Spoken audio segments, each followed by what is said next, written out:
Namaste to all. Myself JVN Dr. Suman Shekhar, Department of Kaya Chikitsa, Faculty of Ayurvedic Sciences, Jayoti Vidyapeeth, Women's University, Jaipur. Today we will be discussing about hemiplegia और इसको हम आयुर्वेद की भाषा में जो है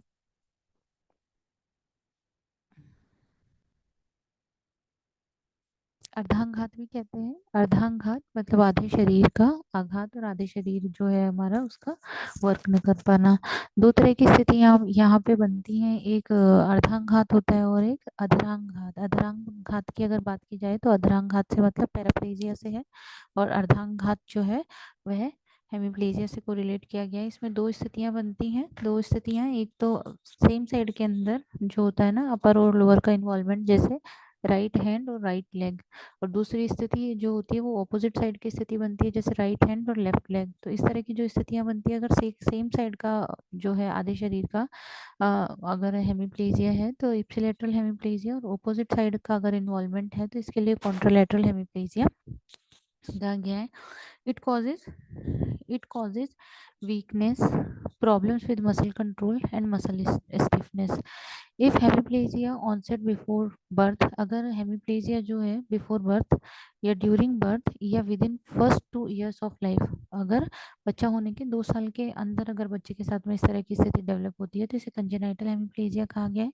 if hemiplegia develop later in life it is known as acquired hemiplegia. अगर 2 साल के बाद में होता है तो एक्वायर्ड हेमिप्लेजिया, 2 साल के अंदर अंदर हो जाए तो congenital hemiplegia.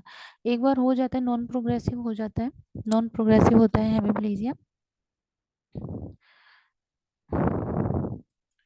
once the once the disorder begins, symptoms don't get worse. हेमीपेरेसिस और हेमीप्लेजिया दो टर्मिनोलॉजीज हैं, इनके अंदर डिफरेंशिएशन आना बहुत ज़रूरी है। हेमीपेरेसिस जो है, a person with hemiparesis experience weakness और slight paralysis on one side of their body. कि यहाँ पे जो एक जो होता है कि मसल्स का कंट्रोल जो होता है वो कम हो जाता है, ठीक है, डिमिनिश्ड कंट्रोल रहता है। मसल वीकनेस जो होती है वो यहाँ देखने को मिलती है। इसके लिए slight paralysis on the same side of their body. लेकिन हेमीप्लेजिया जो, अ person with hemiplegia can experience up और फुल पैरालिसिस, जो होता है कंप्लीट एक मसल जो होती है वो वर्क नहीं कर पाती है, यहाँ पे full paralysis on one side of their body and may have trouble. इसके अलावा पेशेंट को साथ में अगर फेशियल इन्वॉल्वमेंट भी है तो ऐसी कंडीशन में पेशेंट को स्पीकिंग और ब्रीदिंग डिफिकल्टीज जो होती हैं वो भी साथ में देखने को मिलती हैं।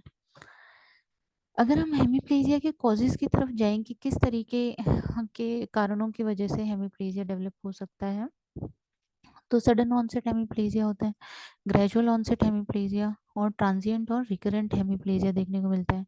अगर हम यहाँ पे सडन ऑनसेट हेमीप्लेजिया की बात करें तो इसमें अलग अलग तरीके के कारण होते हैं, जिनके अंदर वेस्कुलर कॉज हो सकते हैं, इंट्राक्रेनियल इन्फेक्शंस हो सकते हैं, ट्रॉमा हो सकता है, हिस्टीरिया एक कारण है, और मेटाबॉलिक कॉजेस हो सकते हैं। इसी के अलावा जो है, अगर हम ग्रेजुअल ऑनसेट हेमिप्लेजिया की बात करें तो ये डिफरेंट डिफरेंट टाइप के हैं। हम देखते हैं कि किस तरीके से कौन कौन से कारण हो सकते हैं हेमिप्लेजिया के लिए। सबसे पहले हम देखेंगे वेस्कुलर हेमिप्लेजिया। तो वेस्कुलर हेमिप्लेजिया के अंदर थ्रोम्बोसिस एक कारण हो सकता है और एम्बोलिज्म हो सकता है। थ्रोम्बोसिस अगर हम देखें तो दो तरीके का हो सकता है, आर्टेरियल एथेरोस्क्लेरोसिस या फिर आर्टराइटिस, और अगर वीनस देखें तो यहाँ पे thrombophlebitis, inflammation of when and post operative जो है कारणों के कारण वेस्कुलर थ्रोम्बोसिस हो सकता है। थ्रोम्बोसिस के कारण पेशेंट हेमिप्लेजिया में जा सकता है। एम्बोलिज्म एक कारण हो सकता है या फिर हेमरेज, ठीक है। अगर रप्चर हो जाए, ब्लड की सप्लाई ब्रेन को प्रॉपर तरीके से नहीं हो पाती तो अफेक्टेड एरिया जो होता है वो डैमेज होने की वजह से पेशेंट हेमिप्लेजिया में जा सकता है। इसके अलावा हाइपरटेंसिव एनसेफेलोपैथी, हाइपरटेंशन की वजह से जो होता है ना, एक ब्लड की सप्लाई जो होती है वो ब्रेन सेल्स को प्रॉपर तरीके से नहीं हो पाने की वजह से पेशेंट स्ट्रोक में जाता है, सेल डेथ होके पेशेंट ब्रेन सेल्स की। इसी के अलावा आर्टराइटिस या वेस्कुलाइटिस, ठीक है, पेशेंट की जो है जैसे आर्टरीज में इन्फ्लेमेशन हो गया, वेसल में इन्फ्लेमेशन हो गया, तो ऐसी कंडीशन की वजह से जहाँ जब इन्फ्लेमेशन होगा तो इन्फ्लेमेशन की वजह से ल्यूमन का छोटा होकर के और ब्लड की सप्लाई का प्रॉपर नहीं हो पाना जो होता है, ये एक जो कारण होता है जिसकी वजह से ब्रेन के अंदर इस तरह के पेशेंट जो होता है वो स्ट्रोक की तरफ जाता है और हेमिप्लेजिया से अफेक्टेड होता है। इसी के अलावा अगर हम दूसरे और कारणों की तरफ जाएं तो जैसे इंट्राक्रेनियल इन्फेक्शंस, जैसे एंसेफेलाइटिस और मेनिंजाइटिस, और ट्रॉमा, ट्रॉमा जैसे डिप्रेस्ड फ्रैक्चर ऑफ, जैसे स्कल ट्रॉमा हो गया, फ्रैक्चर हो गया, ठीक है, या फिर जो स्कल का फ्रैक्चर हुआ और डिप्रेस्ड फ्रैक्चर हुआ जिसकी वजह से जो ब्रेन इंजरी हो गई और इस वजह से पेशेंट हेमिप्लीजिया में चला गया। ये हिस्टीरिया के कारण, हिस्टेरिक अटैक की वजह से सडन पेशेंट फॉल कर गया किसी ऐसी जगह पे कि पेशेंट को चोट लग गई, हेड इंजरी आ गई जिसकी वजह से पेशेंट हेमिप्लीजिया में चला गया। या फिर मेटाबॉलिक कॉजेज की तरफ अगर हम जाएं तो हाइपोग्लाइसीमिया और हाइपोकैलीमिया, ब्रेन सेल्स जो होती है हाइपोक्सिया की वजह से सेल डेथ हो जाए और उसकी वजह से पेशेंट को हेमिप्लेजिया की तरफ जो होता है ना हेमिप्लेजिक अटैक आ जाए, ठीक है, या स्ट्रोक में चला जाए पेशेंट। यहाँ पे ये तो जो थे हमने देखा, वेस्कुलर कॉजेज हो सकते हैं, इन्फेक्शियस हो सकता है, ट्रोमेटिक हो सकता है, स्टेरिक हो सकता है, मेटाबॉलिक हो सकता है, ठीक है। इसी के अलावा ये सारे कारण थे सडन ऑनसेट कि पेशेंट को एकदम से पेशेंट हेमिप्लेजिया में चला गया। और भी इसके कारण हो सकते हैं जैसे ग्रेजुअल ऑनसेट हेमिप्लेजिया या फिर ट्रांजिएंट और रिकरेंट हेमिप्लेजिया।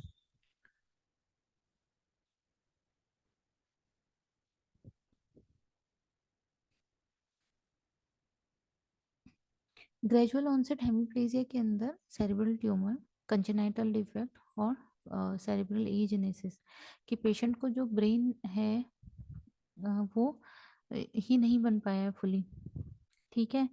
इसी के अलावा जो दूसरी कंडीशन जो होती है वो होता है कि ट्रांजिएंट और रिकरेंट हेमिप्लेजिया, इसको टीआईए भी कहा गया है, पोस्ट एपिलेप्टिक भी हो सकता है, हाइपरटेंसिव एंसेफेलोपैथी में भी ऐसा हो सकता है।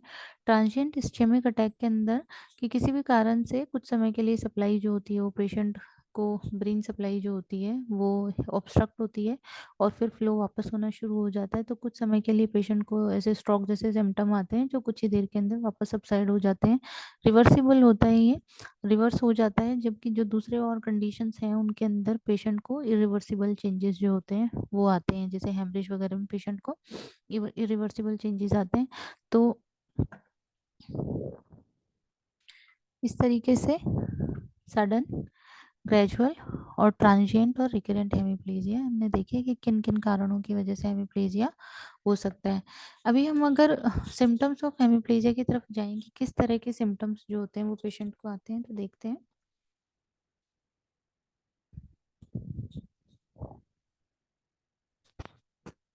Hemiplegia में whichever side of the brain is affected causes symptoms on the positive side of your body, ठीक है, sorry opposite side of your body, ठीक है।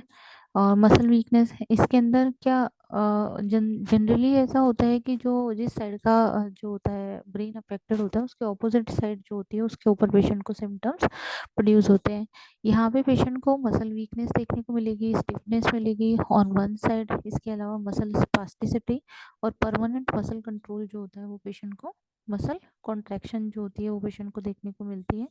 इसी के अलावा poor motor function, motor function जो होते हैं वो पुअर होते हैं, ट्रबल वॉकिंग, वॉकिंग में ट्रबल होती है, बैलेंस जो होता है वो पेशेंट का पुअर हो जाता है, ट्रबल ग्रैबिंग ऑब्जेक्ट जो होता है, पेशेंट ऑब्जेक्ट को होल्ड नहीं कर पाता प्रॉपर तरीके से, उसमें पेशेंट को कठिनाई होती है। If hemiplegia is caused by a brain injury the brain damage can cause symptom that are not specific to hemiplegia such as, ठीक है, कई बार हेमिप्लेजिया जो है ब्रेन इंजरी की वजह से भी होता है, ऐसी कंडीशन में कुछ और जो होते हैं ना, मतलब सिम्टम भी पेशेंट को साथ में एसोसिएट कर सकते हैं, जैसे मेमोरी प्रॉब्लम्स, ट्रबल कंसंट्रेशन, ठीक है, स्पीच इश्यूज पेशेंट को हो सकते हैं, बिहेवियर चेंजेस पेशेंट को हो सकते हैं, साथ में ही पेशेंट को सीजर भी देखने को मिल सकता है।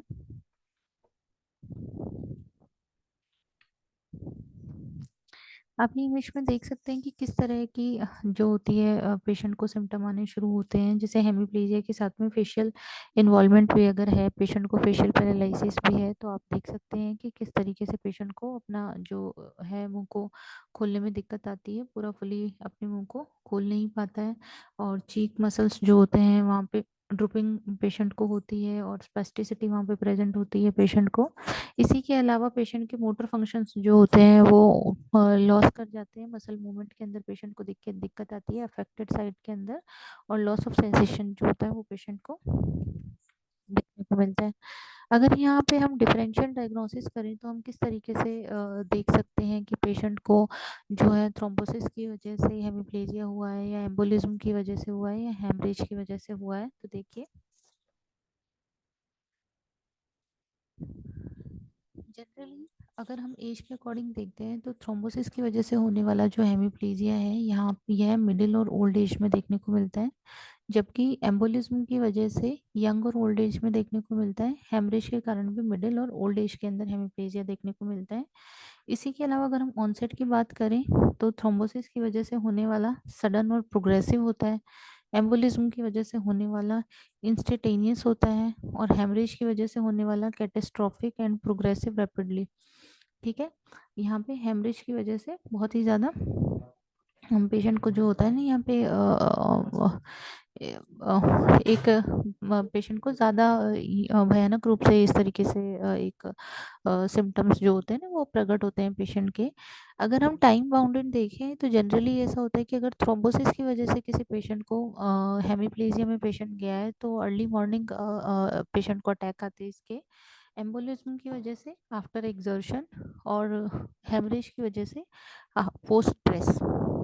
ठीक है, अगर प्री मॉनिटरी सिम्टम्स की तरफ जाएं तो थ्रोम्बोसिस में बी प्रेजेंट, एम्बोलिज्म एब्सेंट, और हेमरेज की वजह से भी प्री मॉनिटरी सिम्टम्स जो होते हैं वो पेशेंट को एब्सेंट होते हैं। ठीक है, यहाँ पे sign of increase intracranial tension, कि पेशेंट को थ्रोम्बोसिस के अंदर जो इंट्राक्रेनियल टेंशन के साइन जो होते हैं वो एब्सेंट होते हैं, जबकि एम्बोलिज्म में भी एब्सेंट होते हैं।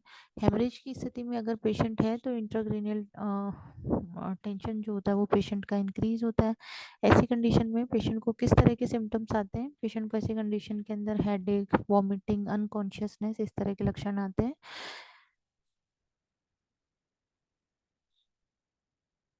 अगर पेशेंट को हम देखें जो है कन्वल्जन्स जो होते हैं थ्रोम्बो थ्रोम्बोसिस की कंडीशन के अंदर पेशेंट को कन्वल्जन्स जो होते हैं वो रेयर होते हैं, एम्बोलिज्म की कंडीशन के अंदर कन्वल्जन्स पेशेंट को कॉमन होते हैं, और हेमरेज की कंडीशन के अंदर पेशेंट को यूजुअली एब्सेंट होते हैं कन्वल्जन्स।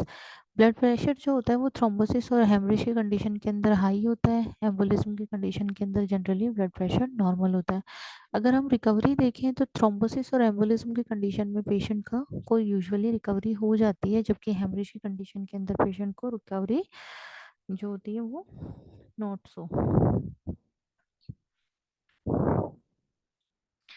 अगर हम यहाँ इसका हेमिप्लेजिया का मैनेजमेंट देखें कि किस तरीके से हम इसका मैनेजमेंट किया जाता है, तो treatment option for hemiplegia depend on the cause of hemiplegia and the severity of symptom.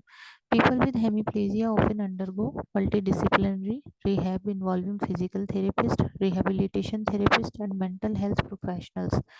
Physiotherapy, working with the physiotherapist, allow people with hemiplegia to develop their balance ability, build strength, coordinate movement. A physiotherapist can stretch out tight or spastic muscles. Modifying concentrate modified concentrate induced movement therapy MCIMT. Modified concentrate induced movement therapy involve restraining the side of your body unaffected by hemiplegia. This treatment option forces your weaker side to compensate and aim to improve your muscle control and mobility.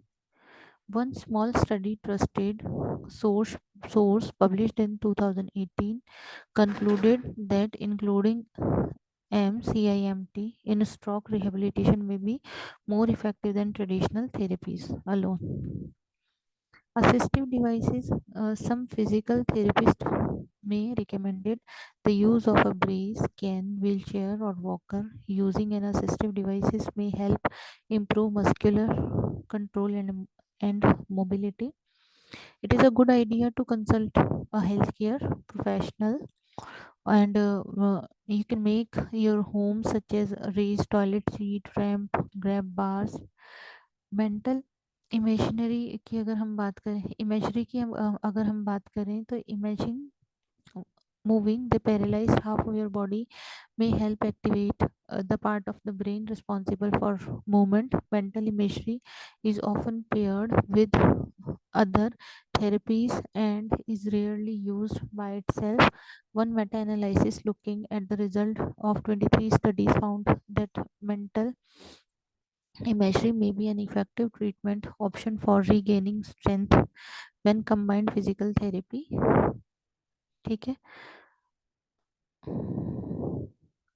Electrical stimulation. A medical professional can help stimulate muscular movement by using electrical pad. The electricity allow muscle that you can't move consciously to contract. Electrical stimulation aim to reduce imbalance in the affected side of the brain and improve brain plasticity. Trusted source.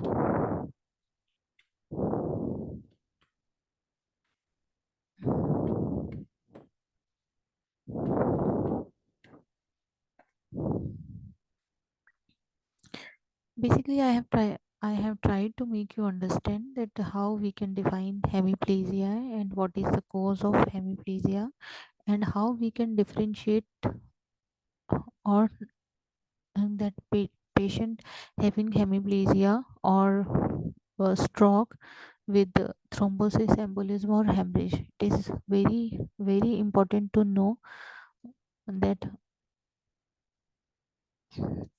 that why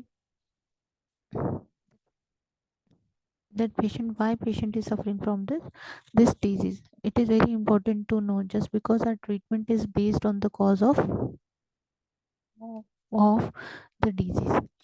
So thank you so much. If you feel any kind of problem with this session, please mention it in comment box. I will try to resolve it soon. Thank you.